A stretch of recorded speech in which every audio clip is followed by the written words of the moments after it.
wall of your building is house, not home.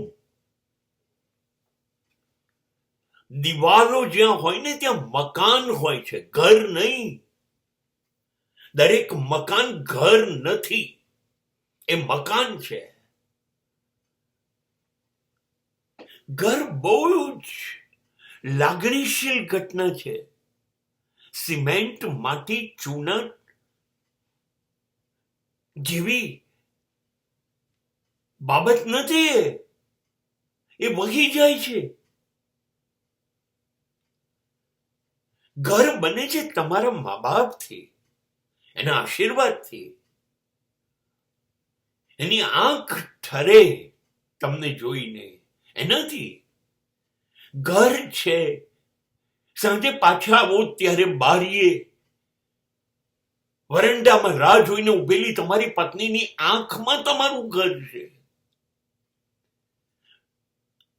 સીડી ચડો એ પહેલા દોડીને વળગી પડેલા તમારા બાળકો, એ ઘર છે. એ ઘર છે.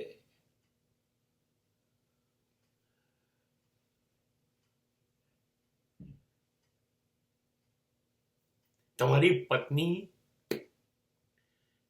તમારા વગર ના જમે અને તમારા બાળકો ને કોળિયા કરીને ખવડાયા હોય ને, તો આ આંગળીઓ પર એના દાંતના નિશાન હોય. એ નિશાનને બાળકો ઓળખે છે. આ ઘર છે. આ ઘર છે જે સાથે હસે છે, સાથે રડે છે, સાથે ખુશ થાય છે. અને જ્યારે દુઃખ તૂટી પડે ને ત્યારે એકબીજાની આજુબાજુમાં ઉભા રહી જાય છે. ખભે ખભા મિલાઈને હરીફાઈ થાય છે. હું તારી આગળ ઉભો રહી જાઉં, તારી પર દુઃખ નહીં આવે, બધું હું સહન કરી લઈશ. આ ઘર એક રૂમનું હોય તો ચાલે, નાનકડું ખોરડું ચાલે, પણ જીવતું હોય.